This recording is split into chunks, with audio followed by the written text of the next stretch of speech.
In this video we will be talking about continuum. This is the second part of our discussion on infinity.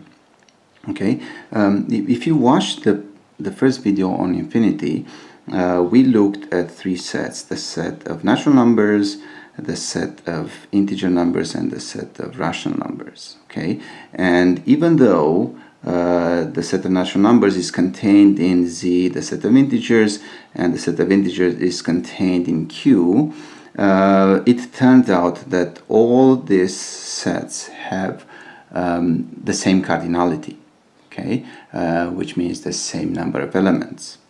And that infinity is called the countable infinity. Okay, now, so is this all there is to infinity? Actually, it turns out that that's not the case, and we can actually look at the set of real numbers.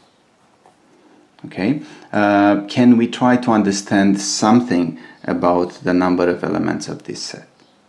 Okay, so here's what we can do. How about, just to keep things simple, how about we look at only the real numbers in between 0 and 1? Okay, maybe there is a smart way of writing this set, just like we did with Z and Q. Okay, so maybe there is a way of writing its elements like A1, A2, A3, A4, and so on. Okay, so we exhaust them.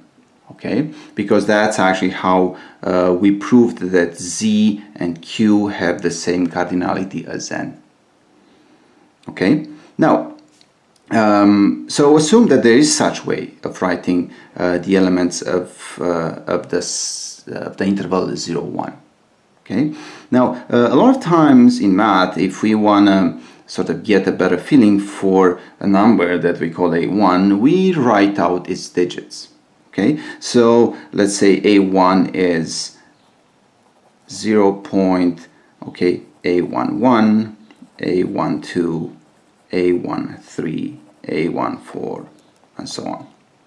Okay, so just because A1 is a number in between 0 and 1, it's 0 point, and A11 is the first decimal digit of it, A12 is the second decimal digit of it, A13 the third decimal digit of it, and so on and so forth. Okay, so how about we do the same thing for A2? A2 is 0 point, A21, A22, A23, A24, and so on. Okay, so again, we wrote out all its decimal digits.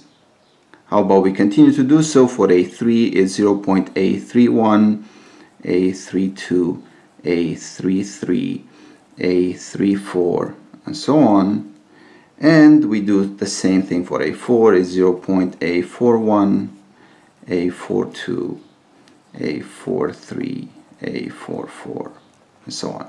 Okay, so we keep doing the same thing for all this lineup of numbers in between 0 and 1, assuming that there is such thing. All right, now how about we look at a certain number, let's call it B. Okay, and now we are going to construct this number B. Okay, I want B to be a number in between 0 and 1, so let's say this is 0 point. Okay, now how do we choose the first decimal digit of it? Well, let's look at A11 and let's say, okay, A11 is a digit. All right, so let's say let's choose B1 to be a digit that's different from A11. All right, and let's make that digit to be the first decimal digit of this number B that we are constructing right now. Okay, now the second decimal digit of it, okay, let's call it B2. We want B2 to be different from A22. Okay, B2 is different from A22. All right, so this is the second decimal digit of this number B. Okay, how about we take the third decimal digit, which is B3, to be different from A33.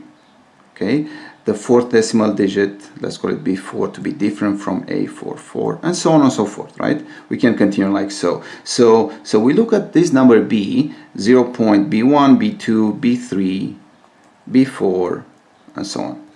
okay, where the b's, b1, b2, b3, b4, and so on, are subject to these conditions here. All right, so let's say, so this was a way of lining up the numbers between 0 and 1. Well, if that's the case, where's this number b? Okay, so this number b has to be somewhere in here. Can b be a1?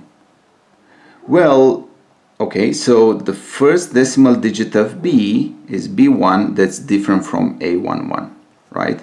That's how we constructed the first, that's how we chose the first decimal digit of b. So, which means that b is different from a1 just because it's different on the first position of their decimal digits. All right. Can b be a2? Well, b2, the second decimal digit of b, is different from a22. So on this decimal position, okay, the two numbers are different, so a2 is different from b. Well, b3, the third decimal digit of b, is different from a33. That's how we picked it. Okay, which means that b itself is different from a3. Okay, b4 is different from a44. Okay, and a44 is the fourth decimal digit of a4, while b4 is the fourth decimal digit of b, so b is different from a4. So now I believe we get the idea. B cannot be in this list just because of these conditions satisfied by the decimal digits of b. What does that mean? Actually, it means that the numbers in between 0 and 1 cannot be counted. All right? So now it looks like this set is an infinite set, and it is a bigger set in terms of its cardinality than the set of natural numbers.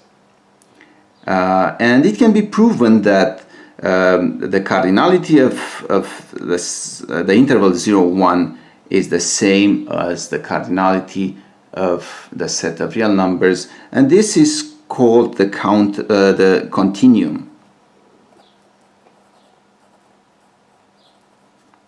Cardinality.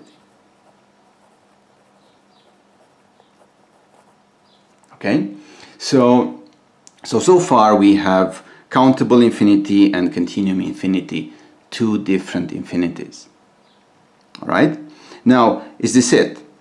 Well, actually it turns out that this is not it, and we can easily prove the fact that if A is an infinite set, okay, 2 to the power of A, which is a name for the set of functions f with the property that f is defined on A with values into 0, 1.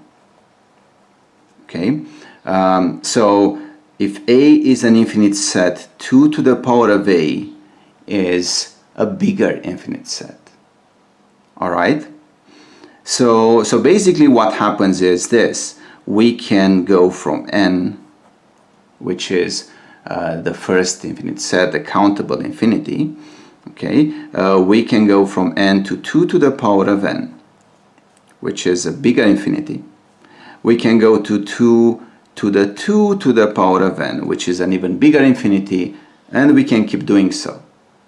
All right, so infinity is of various natures.